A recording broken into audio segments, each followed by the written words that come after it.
Hello dear esteemed viewers. Welcome to my channel. Today, I'll be fixing a water-damaged Samsung Galaxy S22 Ultra that was sent in from another technician for a motherboard repair.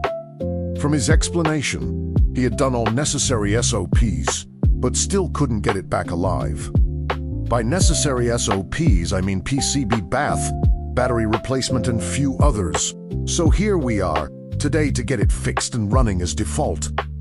Just so you know, you must have a bitmap for this kind of repair. The catch with these kind of motherboards is that they are usually 2 layers sandwiched together for space optimization and overall efficiency in performance.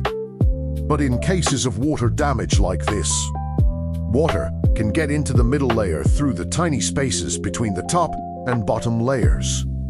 But we hope that's not the case for this one, because that means a whole lot of work will be added to what we've already observed.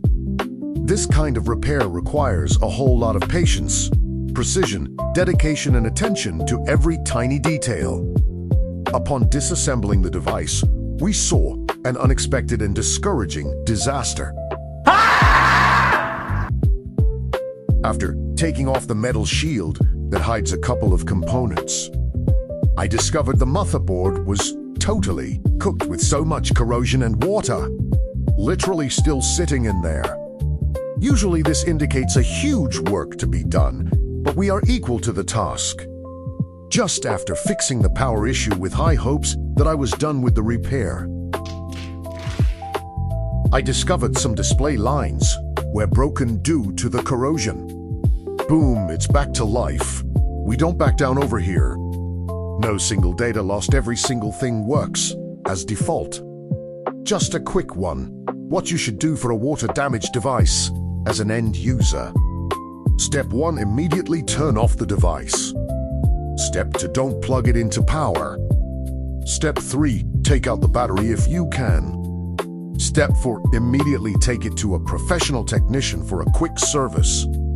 If you want your devices fixed or you just want to save your data, I'll put a link in the description box so you can tap in. If you are new to this channel, please do well to like, subscribe, and share to keep us running and keep up with posting more informative videos. The last part of this video is to put all parts back together like a puzzle, but I did majority of that off camera to get it ready for pickup.